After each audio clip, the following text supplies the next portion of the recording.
All right.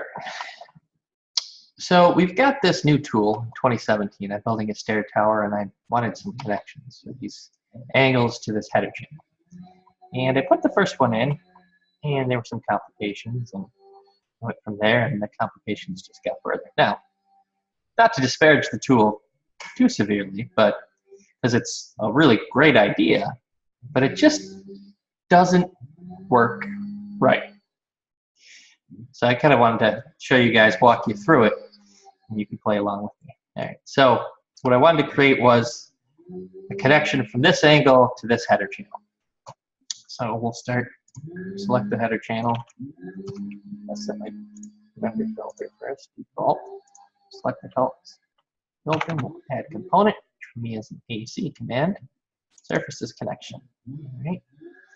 So the first thing it's asking you for actually a surface. It doesn't highlight the surface until after you click, which it should be highlighting the surface as you move. Okay. And it's asking you for the other surface, same story. So you click the other surface. Now, it asks you for a free point. Now, this part's kind of silly because it's a free point, and everything that you're going to do going forward is based on this free point. So when you select a reference dimension later, it's going to be based on this. So I wonder, actually select B2.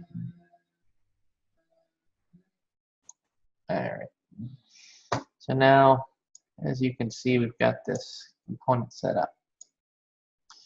All right. I'll open up my default. Landing angle connections. The 3/8 inch plate. I got all the widths set up so it extends out of there. Okay. I'm gonna press. So let's assume that the work point for this whole confabulation was the VTPT, the vertices point that I picked originally. And I want to go down, I want my holes to be down 2.5. So I'm going to set this X offset at 2.5. Now, first of all, that should be the Y offset. That's it, but it's not, it's the X. The other thing that you need to note here is it's 2 rows and 1 column, which is exactly opposite of SDS's convention. In every other place in SDS, when you're coming down, it's the Y, that's the rows. And when you're going across, that's the columns. This is the opposite. And we'll notice that we did a welded 1/4 inch fillet weld. All right. So let's see if that works out. All right. So looks like maybe I should have set the X reference in the negative dimension instead of the positive. That's what I'm going to guess. And then this is all because it didn't actually hit the material. It's going to throw a bunch of errors trying to weld it and bolt it to each other. So let's edit the component here.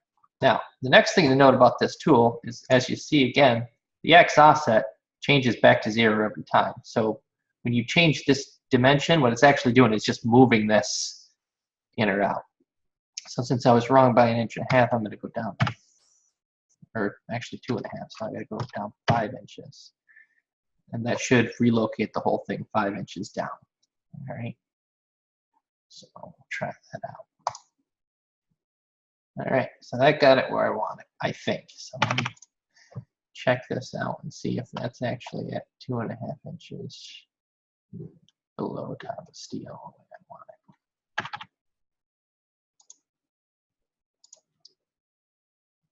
Nope. Well, hold on. Let me see if that might not be set. So.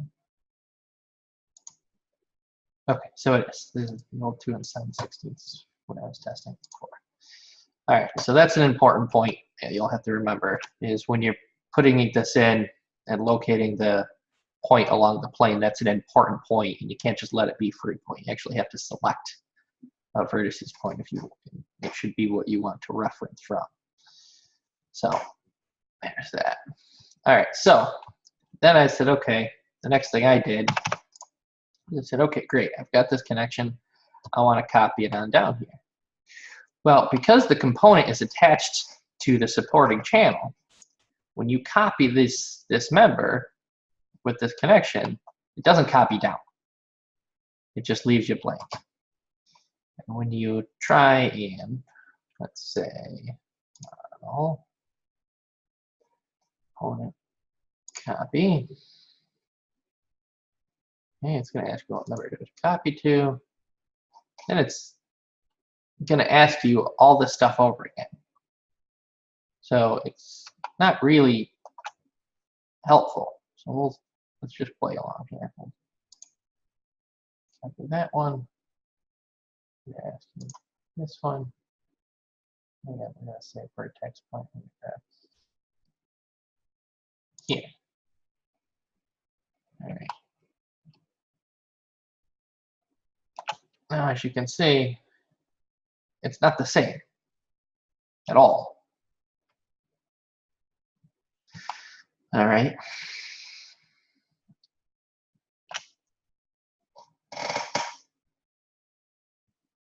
And that's because I suspect anyways, because we use those X references to move it up and down. And when we went back, it was using a different X reference. I suspect. I'm guessing here because there's not any real documentation of what's going on here, which is a consistent problem.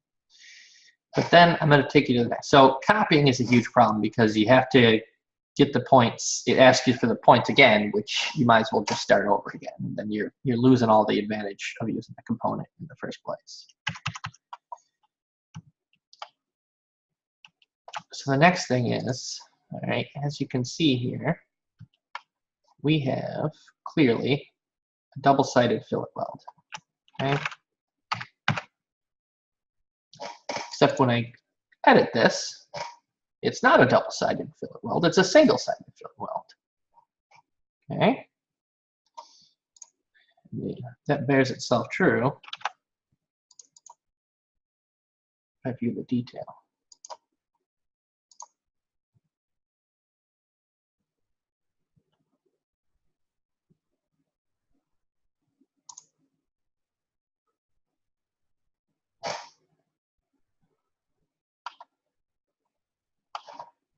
Quarter single-sided fillet weld.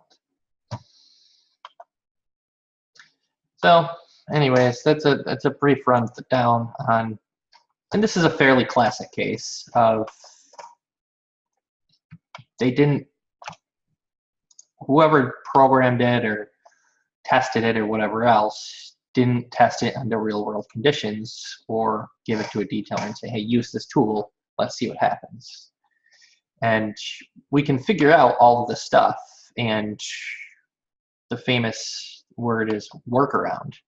You know, we can work around it to get something that's close to working. But this is so close to a great tool, but it just misses, and it's a waste because now this is almost unusable for me because of the inconsistencies. You know, shops expect consistency. And by the time I get this to behave consistently, I might as well have just put in a shear tab, you know, modeled in the plate material. It would have been just as quick and it would have been less frustrating. So that is it.